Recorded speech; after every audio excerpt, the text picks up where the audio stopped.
अस्सलाम वालेकुम। कैसे हैं आप लोग? उम्मीद है खैरियत से होंगे। मैं हूं फरहाना, घर का जायका विद फरहाना में आपका वेलकम करती हूं। ईद करीब है तो मैंने सोचा क्यों ना आप लोग के साथ खोए की रेसिपी शेयर करूं, यानी कि मावा की। जब कोई त्यौहार होता है या ऐसे मौके होते हैं तो बाज़ार में यकीन जाने बहुत ही ज़्यादा मिलावट होने लगती है और हमें कभी भी प्योर चीज़ें नहीं मिल पाती हैं पैसा लगाने के बावजूद भी। तो अगर आप घर में मावा तैयार कर लें तो कम बजट में भी ये चीज़ें तैयार हो जाती हैं और हमें सबसे अच्छी बात है कि प्योर चीज़ें मिल जाती हैं। और अगर एक बार आप घर पे खोआ बना लेंगे और उससे सेवइयाँ बनाएंगे या जो भी चीज़ आप बनाएंगे तो यकीन जाने बाहर से आप कभी भी नहीं लाएंगे। घर के खोए से इतनी ज़्यादा टेस्टी चीज़ें बनकर तैयार होती हैं। तो चलिए शुरू करते हैं। तो इसके लिए मैंने 1.5 लीटर दूध ले लिया है।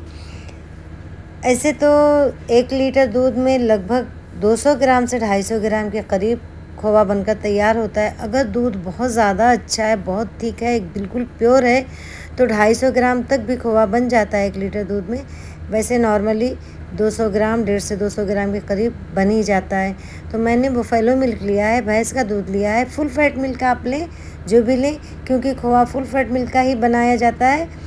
तो हमने इसे रख दिया है। अब हम इसे लगातार चलाते रहेंगे। जब भी आप खोवा बनाएं तो उसको छोड़कर हटे नहीं, चमचा लगातार चलाते रहें, नहीं तो दूध फ़ौरन पेदी में चिपकता है और पूरे खोए का टेस्ट ख़राब हो जाता है। और आप कभी भी खोआ बनाएं तो हमेशा ही मोटे तले का बर्तन लें, चाहे पैन हो, कढ़ाई हो, जो भी चीज़ का इस्तेमाल आप करते हैं तो हमेशा मोटे तले का ही बर्तन लें। तो इसे फुल फ्लेम पे ही बनाना है, फुल फ्लेम पे बनाएं, लेकिन बस सिर्फ एहतियात इतना करना है कि चलाते रहना। इस तरह से जो मलाई बनती है साइड से, उसे भी आप दूध में मिक्स करते रहें। तो दूध देखिए लगभग 70% तक जल चुका है, यानी कि रिड्यूस हो चुका है। अभी खोआ बनने के करीब है।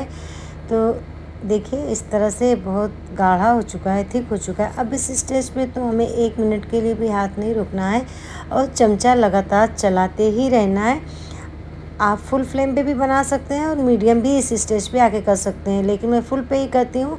बस इतना ही ध्यान देना है कि हाथ नहीं रोकना है और इस तरह से लगातार चलाते रहना है और साइड से जो भी मलाई निकलती है उसे आपको उसमें मिक्स करते रहना है। और जब भी खोया बनाएं आप तो हमेशा खुले मुंह का बर्तन इस्तेमाल करें, जैसे कि ये पैन हो गया या बड़ी कढ़ाई हो गई। उससे क्या होता है कि बहुत जल्दी खोया बनकर तैयार होता है। आप ट्राई ज़रूर करिएगा। एक बार आप घर पे अगर खोआ बना लेंगे तो कभी भी बाहर से लाना पसंद नहीं करेंगे। सबसे बड़ी बात है कि बाहर की चीज़ों में जब कोई मौका होता है त्यौहार का तो इतनी ज़्यादा मिलावट हो जाती है कि हमें पैसा लगाने के बावजूद भी वो चीज़ें मिल नहीं पाती हैं। और ऐसे बहुत कम बजट में भी बनकर तैयार हो जाता है, बाहर से तो बहुत महंगा पड़ता है। और सबसे बड़ी बात प्योर चीज़ हमें मिल जाती है। आप ट्राई ज़रूर करिएगा, बहुत जल्दी ये बनकर तैयार हो जाता है, आपको पता भी नहीं चलेगा कैसे ये बन गया। आखिर में देखिए इस तरह से उछलता बहुत ज़्यादा है दूध, तो बहुत एहतियात से आप चलाएं इसे।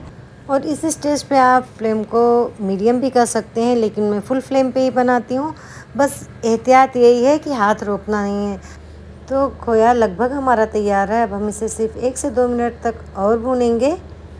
अब हम फ्लेम को कर देते हैं ऑफ़, लेकिन फ्लेम ऑफ़ करने के बाद भी आप इसे लगातार चलाते रहें, वरना पैन गर्म होता है और ये पेदी में चिपक जाता है। तो इस तरह आप 1 मिनट तक इसे चलाते रहें।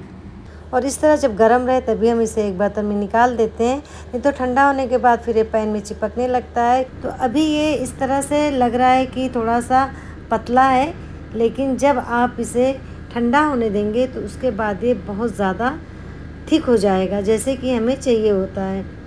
आप खोए को कभी भी ओवर कुक मत करिएगा कि एकदम से ड्राई कर दें, वरना बाद में ये बिल्कुल रबड़ी सा हो जाएगा। तो इसी स्टेज पे जबकि इतना पतला रहे तभी आपको फ्लेम ज़रूर से ऑफ़ कर देनी है। तो देखिए कितना अच्छा सा एकदम दानेदार सा खोया हमारा बनकर तैयार हुआ और बहुत ही ज़्यादा टेस्टी भी। आप इसे बनाकर 1 हफ्ते तक फ्रिज में भी रख सकते हैं, और अगर ज़्यादा दिन पहले बनाना है या ज़्यादा दिन के लिए स्टोर करना है तो आप इसे फ्रीज़र में रख दें। आपको अगर ज़्यादा खोया बनाना है तो अगर आप चाहते हैं कम मेहनत लगे तो आप 2-2 लीटर का खोया बनाएं। कैसे बन जाएगा आपको पता ही नहीं चलेगा, और एक बार बना लिया तो बाहर से आप कभी भी नहीं लाएंगे। ट्राई ज़रूर करिएगा। रेसिपी पसंद आए लाइक शेयर सब्सक्राइब करना ना भूलिएगा और बेल आइकन को भी ज़रूर प्रेस कर दीजिएगा। मिलते हैं एक नई सी अच्छी रेसिपी के साथ। दुआओं में याद रखिएगा। तब तक के लिए मुझे दीजिए इजाज़त। अल्लाह हाफिज़।